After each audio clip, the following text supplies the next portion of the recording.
saying that PACAF has sent this letter around. Leaders of the base are instructed: do not use pronouns, age, race, etc. And they go on. The unauthorized examples of unauthorized language are male, female, youngest, oldest, he, she. But you're saying that that was not an official communication. That has not been a directive. That is not an official communication from the HAF. Correct. Okay. And so your position to me is today that is not policy, and that they have not been so instructed. That is correct. This is a social media policy kerfuffle. I mean, this is not real. Hey everybody, welcome back. You heard that right in the snippet we just showed. We're about to watch a clip where a United States senator has to ask an Air Force general how banning the words he and she is supposed to help us win a war. I'm not kidding. This is where we're at. This is what the Pentagon's leadership is reportedly prioritizing. While China is building a navy, we're apparently debating grammar. Senator Josh Hawley is in this hearing asking the exact questions the rest of us are shouting at our screens. You need to see this. Let's roll the full clip, and then we're absolutely breaking it down. Very much to the ranking member, and thank you, Madam Chair. And thanks to the witnesses for being here. General Stitt, let me talk with you, and we start with you if I could. I have spoken repeatedly with the Secretary of the Army about replacing aging homes at Fort Leonard Wood in my home state. And there is no doubt in my mind that service members deserve better than they are getting right now. I was just there a few weeks ago. I toured the homes myself. I spoke to residents. I spoke to spouses. I spoke to children who lived in the homes. These homes need to be replaced. What concerns me is the Army doesn't seem to have a plan to replace this aging housing stock. So let me just ask you this. In your opinion, how does the availability, or maybe lack of availability, of quality military housing for service members and their families affect recruiting and retention? Senator Hawley, good afternoon. The Army takes the care and quality of life of all of our service members and their families very seriously. So we are making and committed to investing in our housing within not just that, but within our daycare centers, child care, offering opportunities, expanding beyond that for spousal employment, to put kind of a whole package on the table to ensure that our facilities and our care and commitment towards family members is first class. You say a whole package. When will we be seeing this package? Senator, we continue to work on it, and I can take that question for the record, please. Well, that's fine. I mean, but let me just say again, for the record, I've said this in the full committee. I'll say it again here, that I think we're past the point of continuing to kick this down the road. I mean, this is a problem now. Frankly, at Fort Leonard Wood, it was a problem a decade ago. But listen, I've been there. I mean, I've seen it myself. I've talked to the service members myself. I've been in their houses. I've been in their kitchens. I've looked at their bathrooms where there's mold growing. I've seen that they don't have places for their kids. I've seen the substandard living conditions, and it just isn't acceptable, General. You know what? I promised those service members that I'd be a royal pain in the you-know-what until something changed. So I'm keeping that commitment, and I'm going to continue it until something changes. And frankly, I've heard this now it's going on 2 years. I've only been in the Senate 3, but I've heard it continuously that, well, we'll get to it, we'll get to it, we'll get to it. Well, at Fort Leonard Wood, we haven't gotten to it. And I bet, if we went around the table here, I bet that the other members of the subcommittee would have the same situation in their state. So I'll give you the question for the record, but I just want to put on notice again, and you can take this back, that I want to see some progress on this, and I want to see it soon. And what I don't want to see are any more commitments from the Army that they're going to spend X number of dollars. This happened last year. We're going to commit X number of dollars to Fort Leonard Wood, and then as it turns out, $0 were spent on housing. I'm still ticked off about that. And I don't want to see it happen again, and I want to see progress made. So that's my piece. I think you understand where I'm coming from. General Miller, let me come to you. Can you help me with something here? Anderson Air Force Base, I understand. This is in Guam, of course. Leaders there recently received an official email that prohibited them from using pronouns or descriptors like he, she, youngest, oldest, male, or female. Why is that?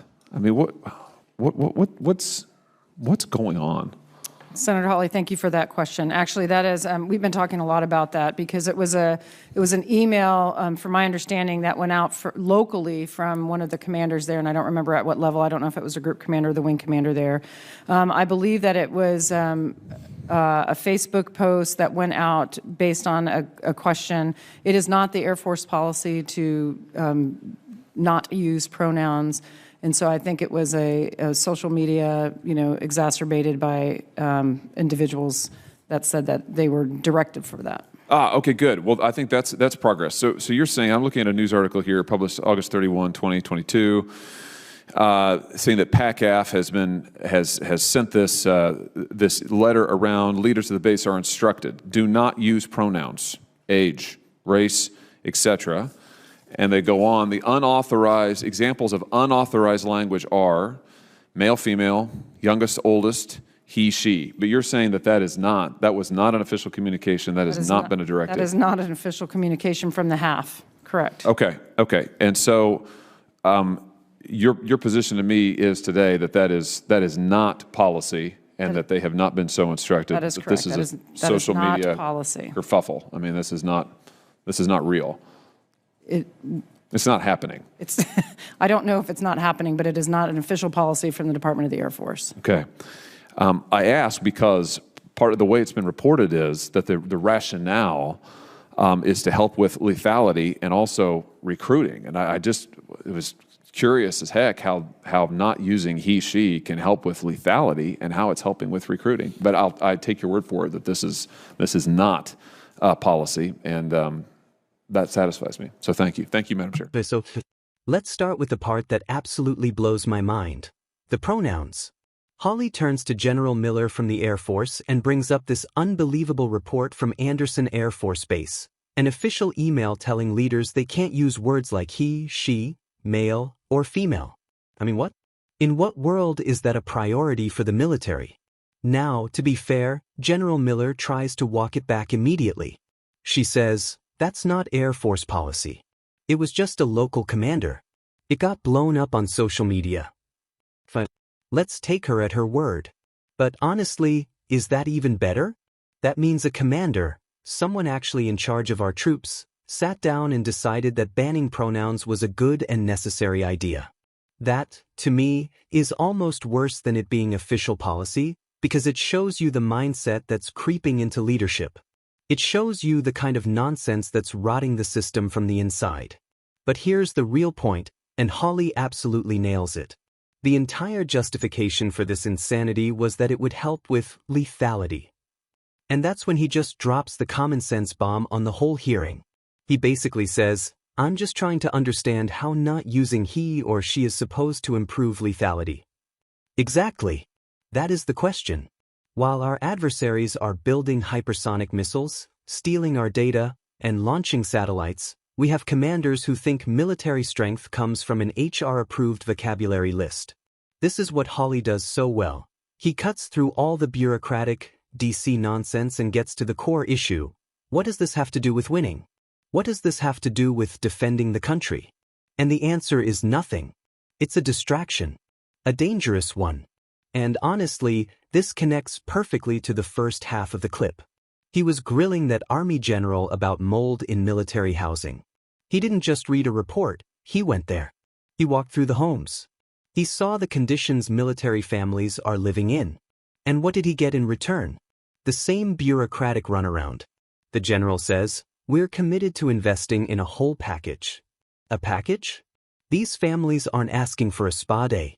They're asking for a wall that isn't collapsing. And Hawley calls him out on it. He's frustrated because the Army already promised funding for this problem and then spent zero. So you see the pattern. Hawley is focused on the real world. Mold, housing, lethality, actual mission readiness. And the bureaucracy is focused on packages, vague promises, and yes, pronouns. He is literally the only one in that room who sounds like a normal person, and that's exactly why his voice is needed. He's not afraid to call out the absurdity. He was prepared, he was fired up about the right things, our soldiers, and he refused to let nonsense slide. But what do you think? Did that lethality line hit you the way it hit me? Is this really what our military should be focused on? Drop your thoughts in the comments. I want to hear it.